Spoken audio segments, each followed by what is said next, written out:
मागून आवाज आला, हे माझं घर आहे. तो आवाज फारच भेसूर होता. सासूबाईंनी शेजारच्या काकूंना सांगून त्यांना उपाय विचारला. त्यांनी गावातल्याच एका मांत्रिकाबद्दल सांगितलं. लगेच दोघी मिळून मांत्रिकाला घेऊन आल्या.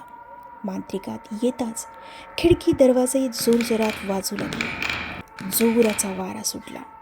हा प्रकार पाहून सर्वजण घाबरले.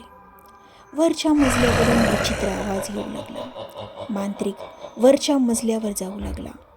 मंत्रोच्चार चालूच होता. मांत्रिक त्या दाराजवळ येताच जोरदार आवाज आला, का आलायस इथे? निघून जा, नाही तर फार वाईट होईल. तो आवाज खालपर्यंत गेला. सर्वांचे श्वास रोखले गेले. मांत्रिक रूमच्या आत गेला आणि काही सेकंदातच वाऱ्याच्या वेगाने जोरात वरून खाली फेकला गेला आणि बेशुद्ध पडला. त्याची ही अवस्था पाहून तिघांची ही बोबडी वळली.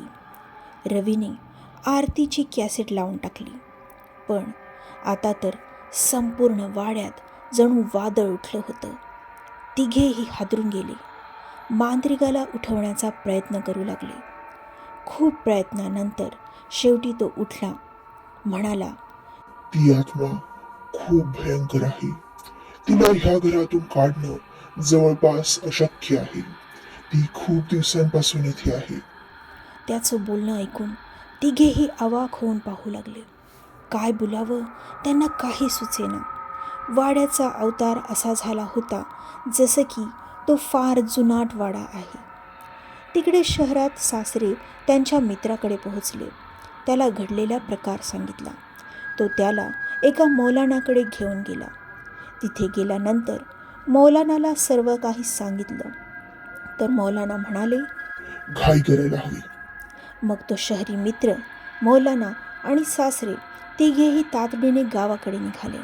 साधारण अर्धा तास लागला त्यांना. त्यांनी वाड्यात प्रवेश केला.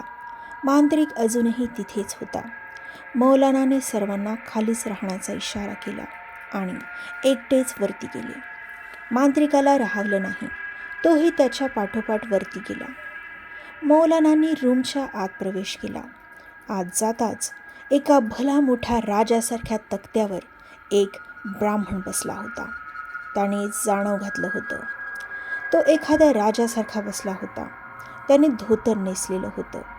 त्याला गजपात शिखा होती, म्हणजेच डोक्यावर टक्कल आणि मागे शेंडी होती.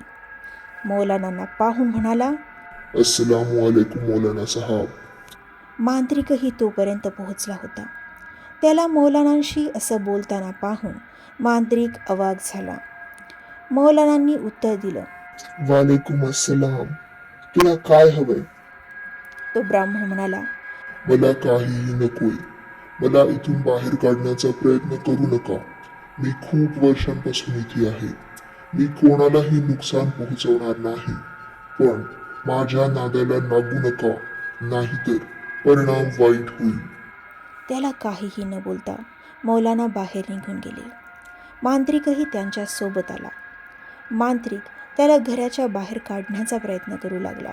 म्हणून त्याने मांत्रिकाला त्रास दिला आणि मयुरीने त्या आत्म्याला पाहिलं होतं. घाबरून पळत असताना तिचा पाय तिच्याच साडीत अडकून ती पोटावर पडली. त्यामुळे तिचा गर्भपात झाला.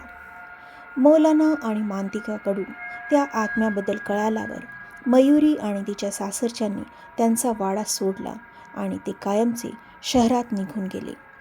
तो वाडा काही वर्ष बंदच राहिला. रवीने तो वाडा कोणाला तरी विकला. तो वाडा ज्याने विकत घेतला तो त्याच्या कुटुंबासोबत राहायला आला. नकळत आलेल्या ह्या कुटुंबासोबत आता काय घडेल ते पाहूया पुढच्या भागात.